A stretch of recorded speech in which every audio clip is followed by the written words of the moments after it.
Welcome back to another one-on-one with JerryVHall. Today's conversation is with a Twitter icon and a man who's just putting out some incredible stuff on YouTube. That's right, the XRP community's very own researcher extraordinaire, Mr. King Soloman. That conversation coming up right now. All right. King Soloman in the house, man. So I'm so glad that you were able to take some time and chat with me today. How are things going there at the house? Oh, they're going great, man. You know, just raising the three kids. They're running around. So we had Father's Day last weekend, and living the American dream, man. How are you doing? I'm really well, thank you. Now, Good. I saw you posted a picture with you and the three kids. Yeah. And it was, I think you posted it on Father's Day, and I was like, man, because I've been, I followed you on Twitter for the last couple of years, and it's like to watch people's family literally grow up in front of you. I mean, to you, it's every single day, so you're kind of anesthetized to it, right? I'm not anesthetized. I am not anesthetized at all, man. Like I see for a fact, like even my daughter's about to turn 13 tomorrow, and I look back when I was in the Navy, she was about to turn 2, and that seems like it was literally like yesterday, the day before, and it's just crazy. However, I will say that I have seen a progression of the attitude as she gets to the age that she's at right now. You know what I mean? That's I had one attitude issue, and it was my son turned 17, and we were having a discussion about his report card, and he got a little chesty, and as a matter of fact, he decided it was time to show dad that he was growing up. And lo and behold, even though I was, overweight and out of shape, he hit the ground in a hold that he was unfamiliar with. So I was a high school wrestler. I'm sure that I surprised the young whippersnapper that I still had a little gas in the tank, but we're not here to talk about No, we're not. that. Yeah. I want to talk about, and what a great time to talk to you.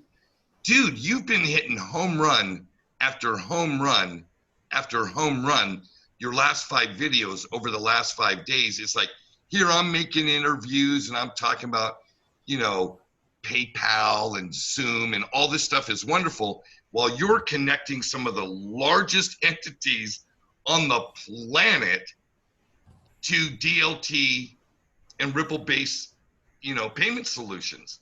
Yeah. Let's dive into that, because that is, it's been incredible.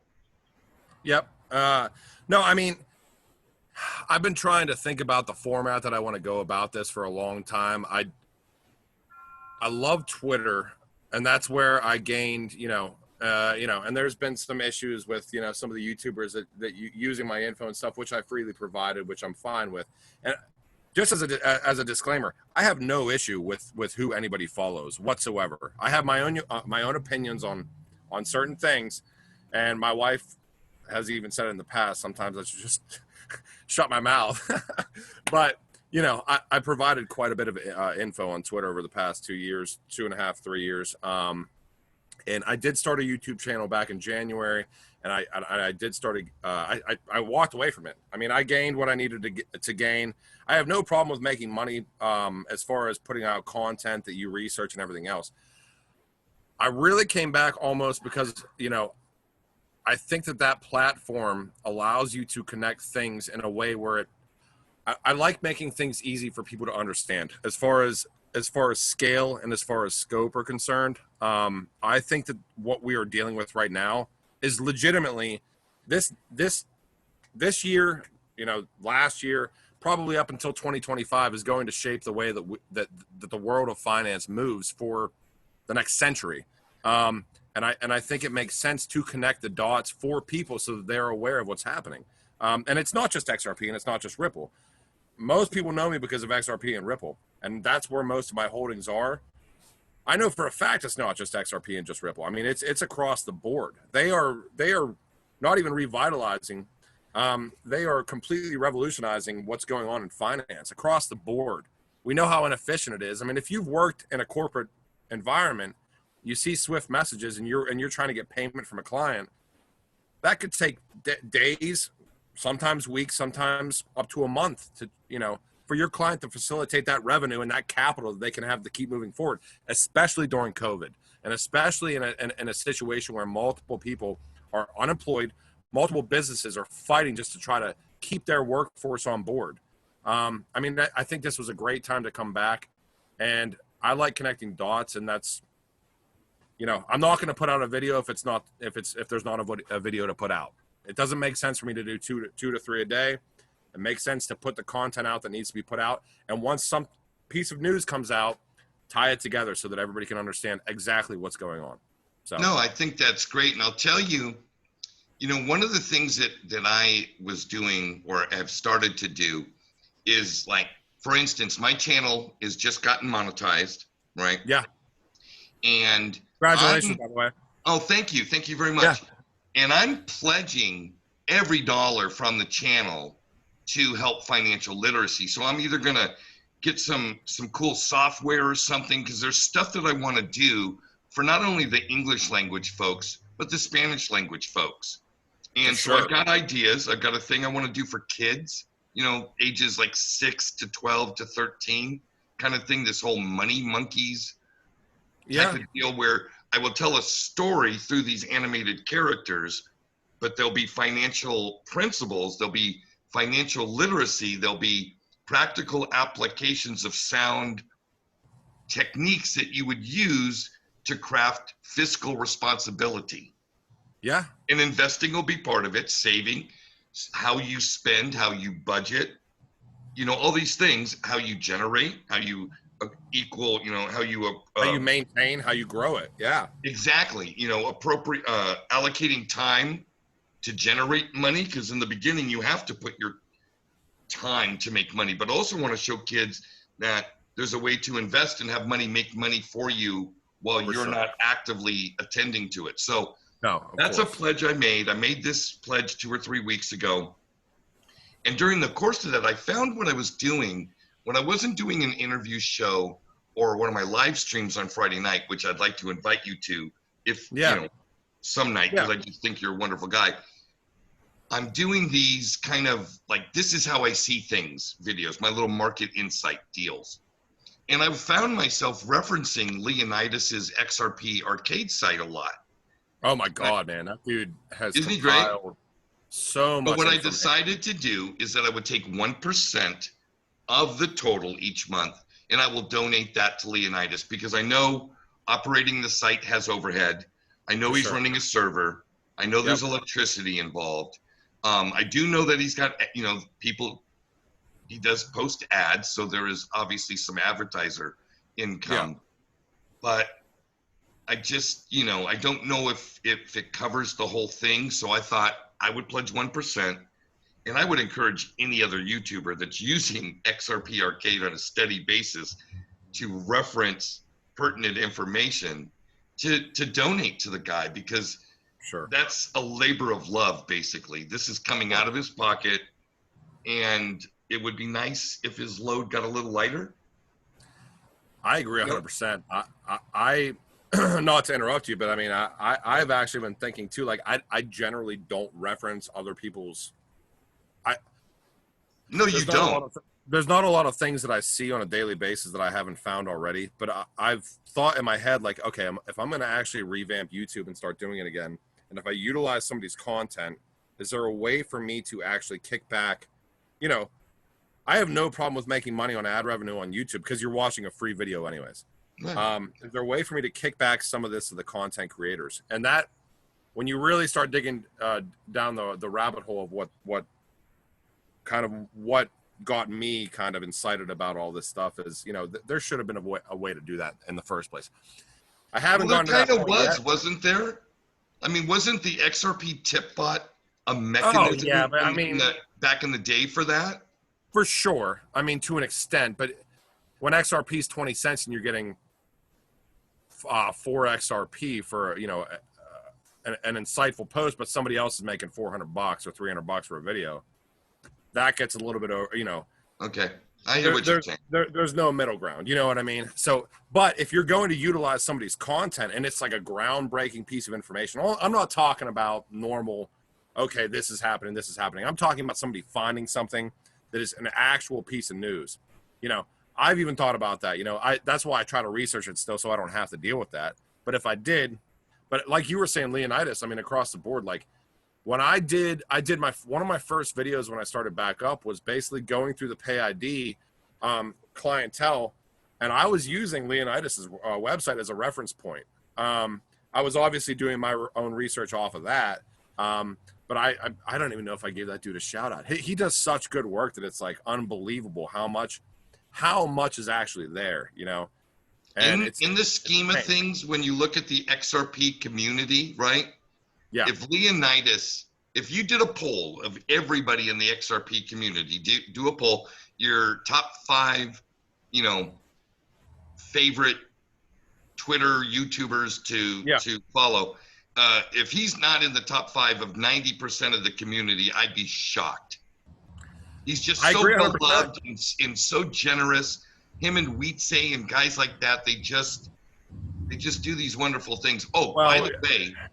Hey. I think it's amazing that a lot of the DevOps and the back end people and the front end people that are dealing with, you know, the XRPL, they don't get nearly as much love as they should get. You know, you see people that are posting just obscene predictions on a daily basis, and they get more love than any of those guys, and it's just crazy to me. You know, I am not a technical guy as far as when it comes to code and coding and language, so that is never going to be my forte.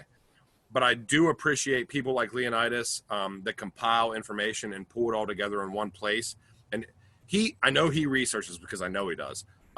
You've also got people like Fame21 More. You've got XRP Stewart. You've got Galgatron, who puts a very reasonable perspective on the space. You've got To the Lifeboats, Sam, who, you know, I know him and Galgatron may not be the best of buddies, but I like taking different views in because it really try to bring it all in together, and then you can form an opinion that's somewhat educated, right? Sure. So, I mean, I agree with you 100% though. That guy, if I were to actually sit down and think about it, that guy would be in my top 5, if not top 3, as far as information compilers / researchers, for sure. Well, you know, one of the things I thought was really cool on XRP Arcade, on his webpage, he's integrated a easy to use sum button. And I happen to have the Sum app. Oh yeah. You know what I mean? So my donations every month are going to be very easy. And by the way, for those of you that you're sitting there at home, you're thinking, well, God, I'd really like to donate to Jerry's channel and help him out and not pay YouTube. Well, folks, it's easy. It's JerryVHall, $ at BitHump. It's in the description below. I have a pay ID. I've got to sign myself up for a pay ID for sure across the board. I mean, I'm always so bad with the tech end of stuff because I'm constantly digging. But yeah, that streamline stuff, right? I mean, and that's honest to God, like researching things and trying to pay it together and telling people how seamless things are going to go is kind of it doesn't make sense whenever you're not actually utilizing the tech, right? So, I mean, that's one of the things that I have been bad at because I know where we're going. But the developments that are going on top of the XRPL and everything else with Zum and Pay ID and everything else, do you have the Sum app? Not yet. Nope. Not yet. See, gosh darn it. Because we were gonna go, if you did, we were gonna go live on air and I was gonna donate to the King Solomon Research Foundation. See, I got my bank right here. Got my trusty wallet and my bank all in one place, ready to go. No, I hear you, man. Next time, okay? Next time you have that sucker loaded, we'll do a donation live on air. Okay, we'll do. Hey, let's get into this research because, like I said, dude, your last 5 videos over the course, I believe, of the last 5 days, you it's like you came back with a vengeance. And I'll tell you, although each was good, all right, high quality research, I'm not going to bullshit. The one that actually made me want to like start dancing was where it was the Lagarde. Oh yeah. I think you just put it out a day and a half ago or 2 days ago. Yeah. Oh my God. So obviously you came back, you found some stuff that was worth making. Let's walk me through this last week, because it's been, like I said, 5 incredible videos. Let's just take a look at the last week in the King Solomon Research Studio. Well, I mean, generally I'll go by with what news comes out on a daily basis. Now, the Lagarde video, and for all of you researchers out there, by the way, if you utilize Vimeo, I try to utilize Vimeo to an extent, but I don't do it so much because that content comes out. It's usually like there's like a delay in the content. But I started again. I mean, I don't know. I mean, there's been dots to connect. Hold on. You'll still see a screen share here. Let me see what I actually posted here over the past week. Oh, I can wrap it down to you. Yeah, wrap it down to me, man. So I started Ripple. So okay, okay. We're gonna go 5 days ago. Five days ago, you shook the world with "Wake Up, Everyone!" National Settlement of Depository. Oh yeah, okay.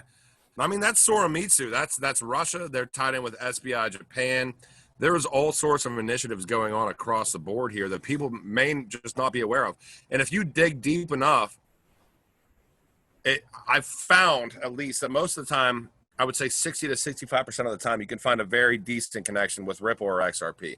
And obviously, we're here for XRP. We're not here for Ripple so much, but obviously Ripple, in my opinion, is utilizing XRP as an asset to provide the internet of value for people, right? So and we all believe in that. But I mean, I started with Ripple providing clients with Swift integrators, and that's insane to me. I mean, I understand why they're doing it, but if you actually think about Ripple as a company providing their main competitor with integration on rails into Swift, that's ridiculous.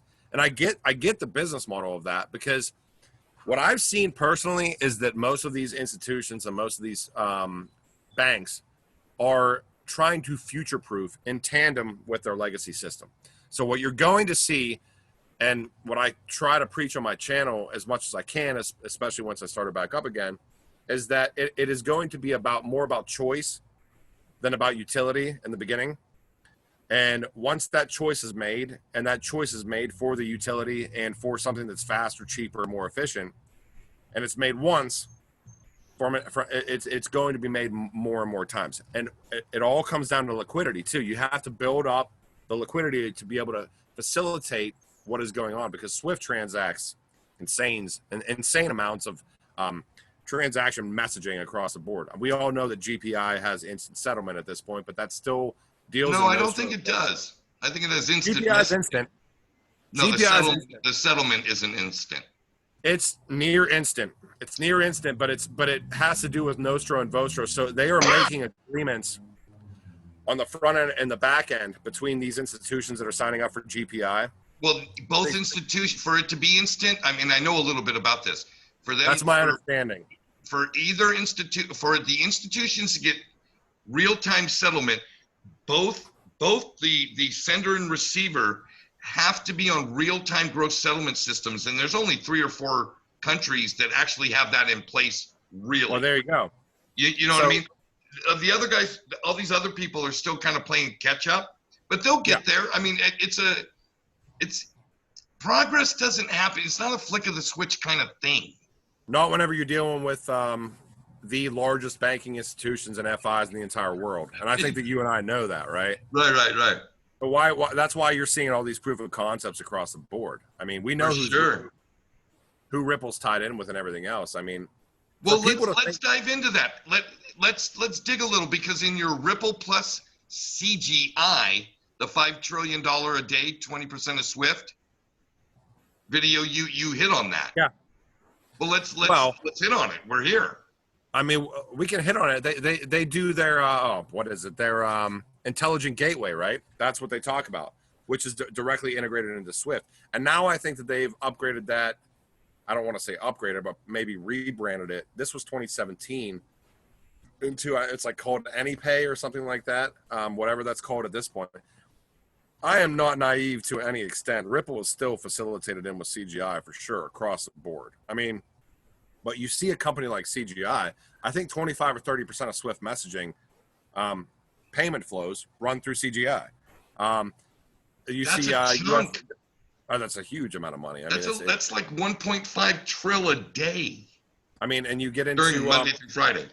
Well, the FedWire stuff too. I mean, it's across the board. I mean, these institutions, what's very interesting to me is a lot of these institutions, these big, I don't even want to call them institutions. I want to call them like monoliths.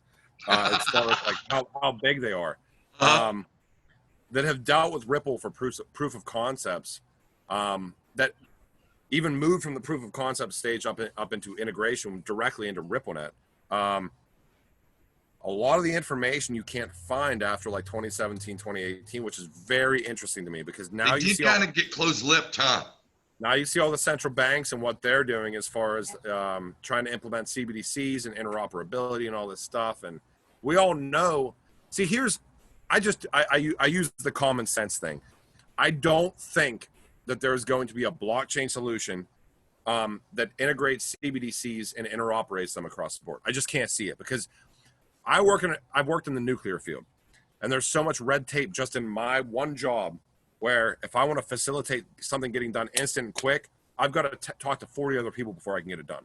Now, when we're talking about supranational institutions across the board, and hi, dog, and all these banking entities, do you think that they're going to interoperate seamlessly, or do you think that they're going to need something to bridge what they're trying to do? My opinion is they're probably going to need to bridge it. And they're going to need quick. Sure. There's no question. And the volatility argument is bullshit. You know,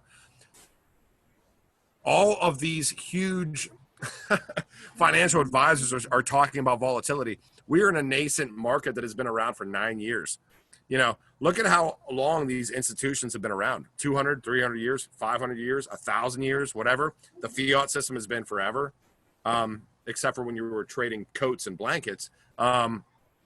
Volatility will go away as regulation comes into the space and more investment comes into the space. And that is why I'm here. I'm here because I believe that legitimately everything is going to be changed 100% across the board. And I would say even as early as 2025, $100 investment could take you wherever. You saw what. Were you here in 2017? You saw what happened. I saw what happened. I had no skin in the game. I had skin in the game. I didn't cash out my skin in the game, and I stayed in because I don't know. Well, of course, I mean, you had no way of knowing, you know. But you bring up a great. Okay, so this notion of volatility, right? I've always kind of held the context that when I'm listening to folks talk about volatility, I'm looking at it through a lens of what is their experience, right? Well, longtime market participants and practitioners in that milieu, they're looking at it from through lenses of overnight, 2 to 3 day, up to 5 day settlements, and over that kind of time horizon, even little volatility can be a lot. This is a brand new paradigm, though. When we're talking about 3 to 5 second settlement, it's never existed in capital markets before. So none of them have a veteran's view. They can articulate it in their head. But none of them have that actual experience of doing business and having your transactions settle with finality in 3 to 5 seconds. I agree. So I don't put a lot of stake into these volatility monsters because they haven't played this game yet. It's like talking to a baseball player who might be an excellent baseball player and saying, well, let's go play a game of cricket, and them thinking they're going to be a pro just because, well, it's a stick and a ball. No, it's different. Different rules. The game's played differently. You set up differently. It's just different. It's a different game. And I don't think they understand the game yet. I'm curious, and I agree 100%. I think the volatility argument is nonsense, even right now, from a speed perspective, and with everything except for regards of mass adoption with XRP and the XRPL, because you need the liquidity to be able to facilitate what you're trying to accomplish. However, it's interesting to me that through Bitso, you know, XRP was basically 10% of the 10% of the remittance volume yearly from US to Mexico, right? Through Bitso, and they just basically shut it off. Why do you think that if it's so successful and you hear these MoneyGram calls, why do you think that they would have shut something like that off? My personal opinion, was it a test? Are they testing something, or are they testing the, the Well, integrity I of have the a ledger? theory. I have a theory. It's unsubstantiated, but I'll tell you my theory. My theory is that MoneyGram is in such tight trouble that they, for one, they wouldn't take the leap and leverage that credit line that basically Ripple was giving them to acquire enough XRP to become their own market maker, thus allowing them to really reduce costs. They were going through Bitstamp, right? Bitso, Bitstamp. yeah. Well, it was Bitstamp for the US dollars and then to Bitso for the Mexican peso. Okay, yeah. Now, what I found was interesting is that all the pieces in that food chain, Bitstamp and Bitso, are now all of a sudden having their remittance business take over their business.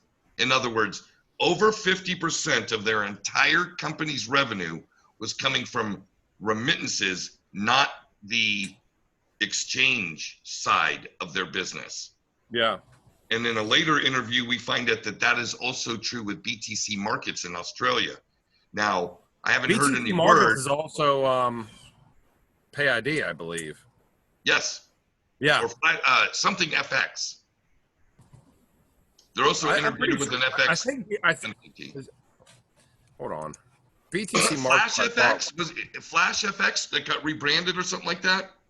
Anyway, the point was these ODL exchanges were having remittances, eat up more and more and more of their business. And it was clear to see that where it was going if they continued it. Now, everything I read, Ripple supplemented that entire MoneyGram deal. Why? Of course. Why wouldn't MoneyGram just do the business? So maybe there's something we don't know yet, because that is a red flag to me.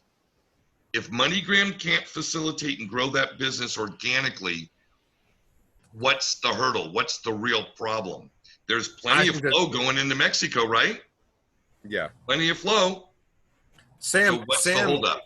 Sam did a multiple very good videos on exactly what MoneyGram was doing with Ripple as far as the partnership was concerned.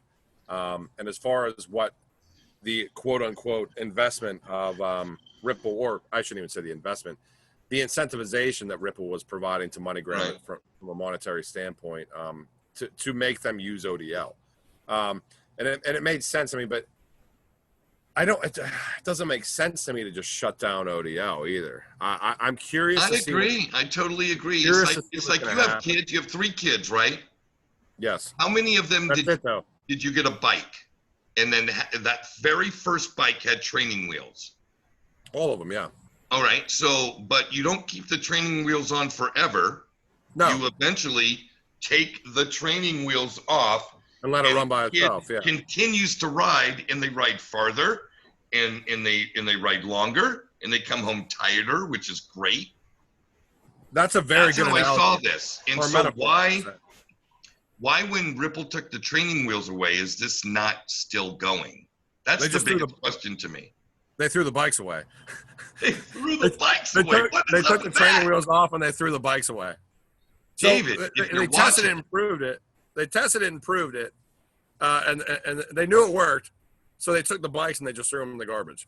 Which is these crazy. bikes work great. Let's just throw them in the garbage. Bikes work great. Let's just toss them away. Let's toss them in the dumpster out back. It's weird, huh? What's going on there? It's crazy perplexing. I have no idea what, and I'm sure that they've got some sort of a business model going on. Maybe PayID is it. For me, PayID seems like maybe the biggest news that we've heard in the past couple of years through Ripple, because it essentially ties in a currency agnostic platform that creates a level playing field for all these institutions. Doesn't matter. It doesn't care what you use. It doesn't care if you use fiat. It doesn't care if you use Bitcoin. It cares about what you're all you need is like what, a web server, an interface with the web to be able to utilize PayID, from my understanding. And XRP to me is obviously the most efficient. We know what Bitcoin is. My opinions of Bitcoin is it's a fool's gold speculator's game in the mid to long term. However, I don't disagree that people hold it right now. I don't hold any Bitcoin. I just look at what's going to actually happen there is an internet of value happening. What's going to drive the internet of value? Is it going to be Bitcoin? Probably not. Is it going to be something that's utilized across the board? Probably not. Or is it going to be a combination of things? Well, I think apps like Sum and I think technologies like PayID are excellent for the, P2P market, right? Person the to dog and pony person. show. I think it's wonderful. I think that is great. But I see an adoption curve based on the you and the me being a much longer, chronologically curve than the MoneyGrams doing an existing remittance business, Dole Pineapple paying its subsidiaries around the world, shipping companies, eventually your Ubers and your Airbnbs and your Amazons. Those, I thought, these enterprise level entities would have been a much faster adoption curve than the you and the me, learning how to set up phones and do QR code stuff. Although it's already prevalent in Asia. Asia's very acclimated to digital wallets, to QR code, etc. Latin America isn't. The United States isn't. Canada isn't. To some degree, Europe. And those are huge markets. So I would have thought the enterprise grade stuff. I agree 100%. Yeah. My opinion of what mass adoption was exactly what ODL was doing. Where people were sending money and receiving money almost instantly, and they had no idea what was facilitating it because they don't care. Because even you talking to me, like, I am deeply invested in the digital asset market, and I still don't have the Zum app downloaded.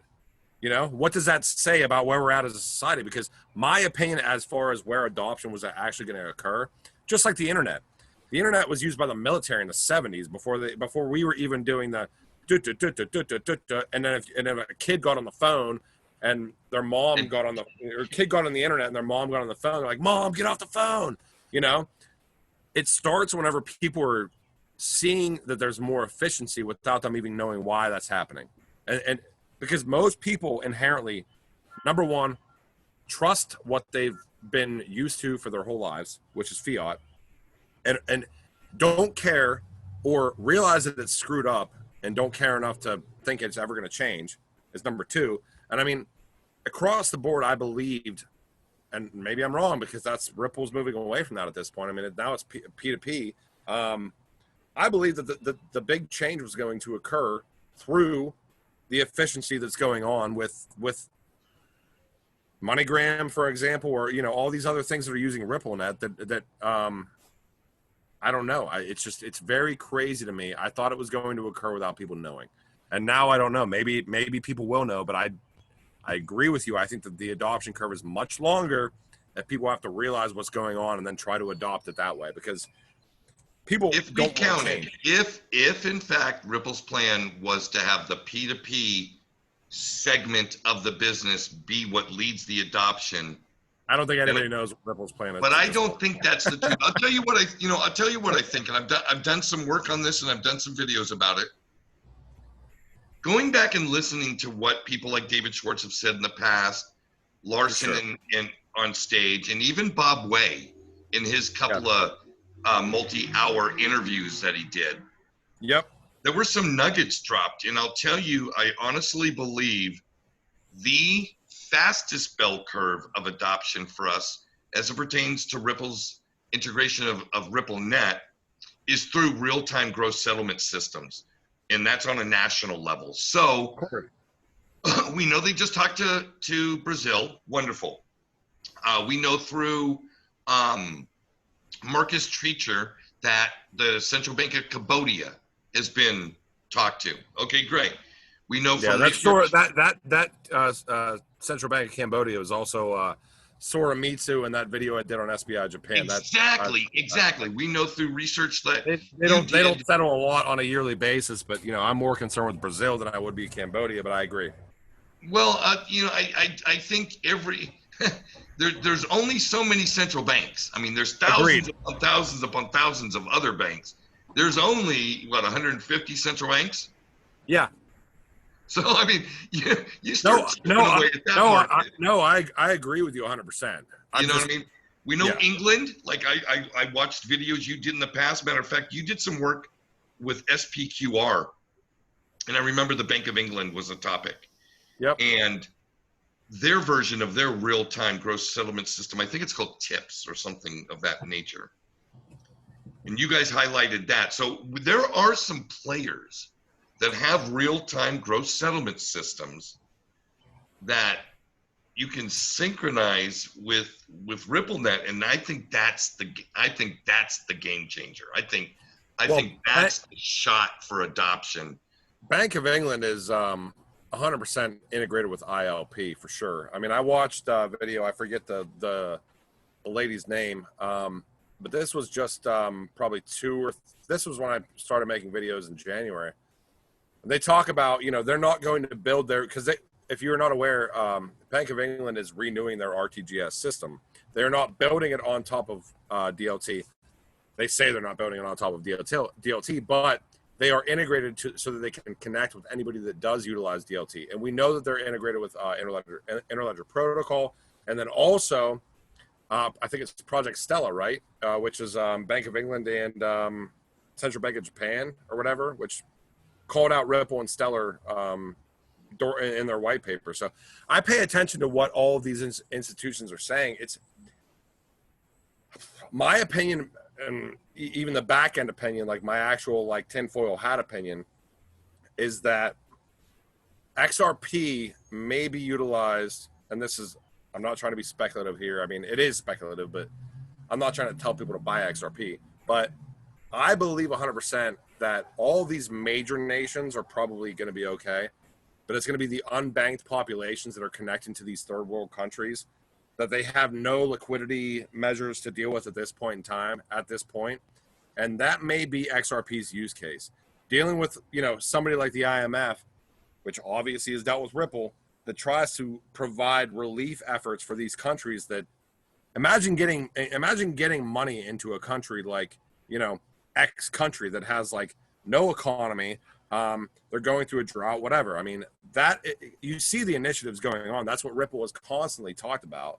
And that's where you start. That's my opinion, though. I mean, I don't know what your feelings on that or not. Well, I mean, even so, regardless of how big or how small your country is, it's doing commerce.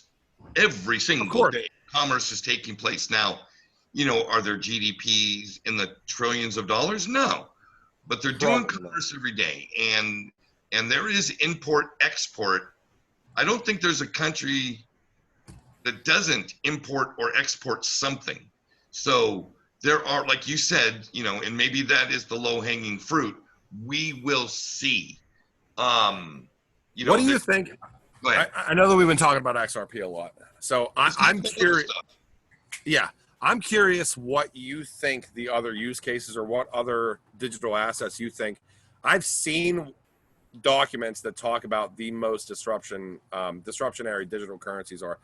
I think that in freight and logistics, it's probably one of the first things that actually takes hold from what I've seen from all of these large institutions. Something like Cargo X, which I had and sold. There's, I think, cargo logistics, because if you deal with that, especially when you're dealing with customs and you're shipping things across borders and to multinational dictations, whatever you want to call it, there is a lot of inefficiency in that marketplace. And I think that that is something that is easily solved with smart contracts, easily solved with the back end, with the logistics type things.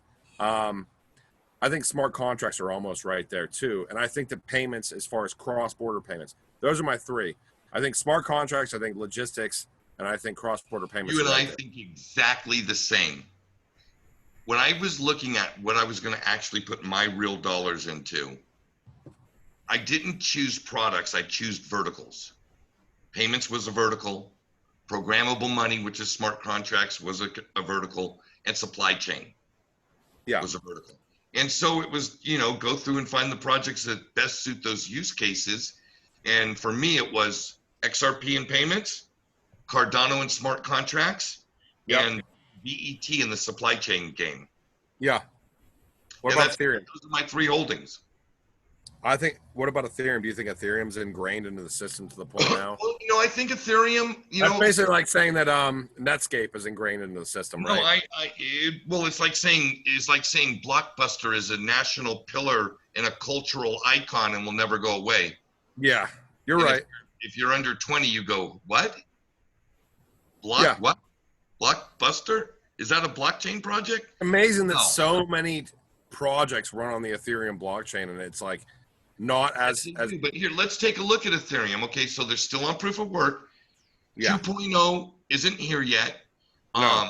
If you look back at their history, they've missed almost every deadline they've ever publicly announced. If you look back at the history of cryptocurrency as a whole, the top 10 never stays in the top 10 for more than like a year or two. Even Ethereum is one of the longest standing ones. I mean, and so is XRP, obviously. Bitcoin's obviously always been there. But there was like three have stayed in the top 10. Globecoin.org or whatever the hell it was in like 2012. There's so many things that are not there. And I see a lot of documents where they talk about first generation, second generation, third generation blockchain. They talk about waves, Tezos, all this shit, which is great. And that's kind of what I know you touched on my YouTube earlier. But like, I want to get into deep diving those type of things and see the relationships that they have.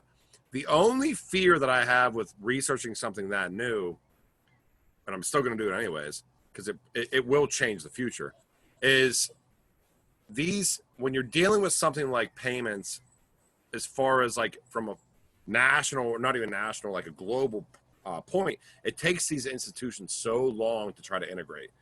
So I feel like the winners, as far as payments are concerned, have probably already been chosen, unless you've got something that interoperates with these other blockchains.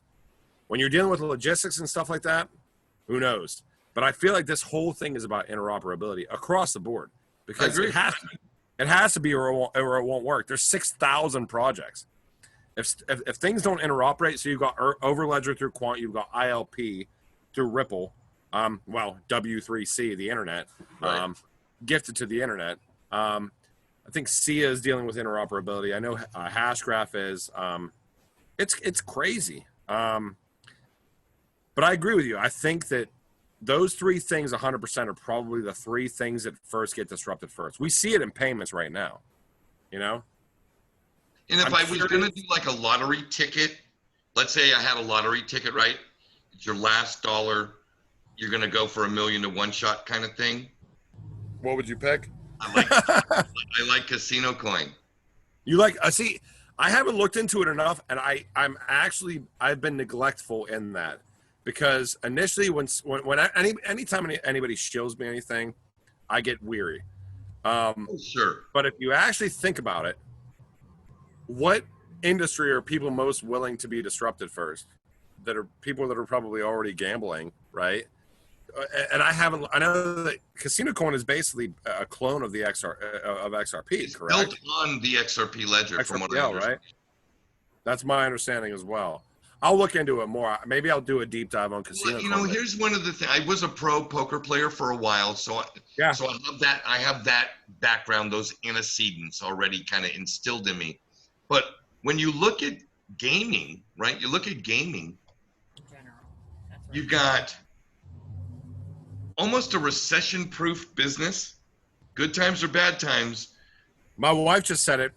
sitting here next to me. That's where it started. What was one of the first things that you remembered whenever the internet actually took force in the late 90s? What websites were up first?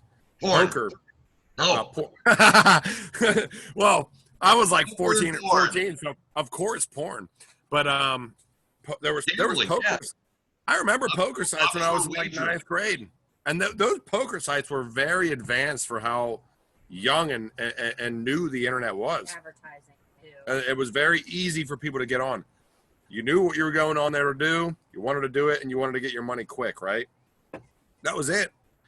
Maybe I will look at casino. This onboarding and offboarding of value quickly, when it comes to any exchange like that, is just phenomenal. Like if I was still playing poker professionally, if I saw a game or a tournament that I wanted to enter, and I could just go to my bankroll manager casino coin wallet, hit the QR code on Party Poker or Poker Stars. Are they partnered with Party Poker and Poker Stars? Yeah, those were my main online. No, I'm asking you if Casino Coins partnered with them. Oh, not yet, but Okay. there are a couple of the Casino Coin leadership team guys that come from Poker Stars. Okay. From literally Poker Stars. So Okay. and they're getting some traction. I mean, I've picked those other coins ahead of Casino Coin, not because Casino Coin doesn't have value or isn't a good solid project. I've placed my bets. I don't have a lot of endless resources. So my resources are in play. They are where they are. And if more resources come down the road, I may expand my portfolio a little bit and add Casino Coin. I mean, there's a touch here and there. Hashgraph is a very interesting project. I'm going to interrupt you real quick. Hashgraph, I actually came across a document with Hashgraph, and I posted a Patreon. They're basically like the Department of the DoD, Department of Defense, Department of the Navy, integrating Hashgraph into updating the grids for the entire nation with Hedera Hashgraph, which is crazy. And this was like a year ago, and now they're like, our continued work will be this and this and this, but of course that disappears into nowhere. But I found that, which is I have some HBAR and some Hashgraph. I think that's of course you do. You read that. Well, yeah. You read that document. If it's authenticated, of course you get a taste, right? Yeah, put a couple $100 into that for sure. Yeah, nothing crazy, but yeah. No, right on, man. I'm just maybe the best way to do this is I'm thinking about how I'm trying to form a sentence here. Give me a second. I'm old. Thank you for coming back to YouTube, number one. Yeah. Thank you for coming back to YouTube, number one. Number two, thank you for quickly getting beyond your frustration and anger that came about with other members in the community some time ago, and just being, okay, you know what, you're going to do your thing. You're going to move forward. I love that about you. Yeah. So thank you for that. And then also, I need you to thank your wife for allowing you to take time away from the kids to chat with me, because it's been difficult getting this scheduled with you, but you're always a home run every time we get together. Yeah. So I knew it'd be great. Because I believe in it. I believe. My in wife it. says, No, not me. no, not her. She's like, I do it because I believe in it. She believes in what's going on. I mean, it's not difficult to believe in what we're seeing. No. I think that we're all in here for the same exact reason. I think that we're all, and the reason that I've gotten so obsessed with this for the past couple of years is because it's like knowing something's going to happen, right? It's not even knowing. But wondering exactly how it gets rolled out. It's not that is insanely interesting to me. It is. I did a video this morning. So I put a video today. I put out was a macro view look at the industry, because you hear all this stuff. Oh, it's dropping down below 18 XRP. What the hell am I doing? Who cares? I put that aside. I said, listen, let's look through the trees into this forest. Now, you and I have an advantage over younger folks that weren't involved with the use of earning money and spending money and being a member of the economy back when everybody had a landline and the cell phone revolution happened, or before people had personal computers, back when, like you said, only the military and special entities like that were using the internet. We got to see these innovative technologies not only come into a marketplace, but absolutely explode as a market. We remember this. So when we see this being built It and makes sense. It's common sense. Yeah, but it's common sense to us. It's common sense to us, and I agree 100%. 99. Here's the thing that really bugs me, and I know we're almost wrapped up here, but what really bothers me is whenever you try to explain what's happening to people, and they just look at you like you are completely just insane, and it's like, dude, what do you? I mean, you don't realize, like, I should. My 10-year-old son understands what's going on more than I would say 90% of the populace in the world, because he got $200 for his birthday, and I'll leave you with this, and then we can be done. $200 for his birthday. He said, I want to invest my money. I don't want to spend it. I don't want to just blow it, because he sees what his 13-year-old sister does, and she just blows it. She goes up, buys ice cream, all sorts of crap, whatever, which is great too. She's a kid. And he's like, I want to open up a bank account. I'm like, all right, I'm going to show you one thing, and you make a decision if you want to open up a bank account or if you want to do whatever you want. And I'm all for fiscal responsibility, open up a bank account. I showed him that chart of the dollar that shows the value of the dollar over the past, since the 72 when Nixon, whatever that year was detached from the gold standard. Right.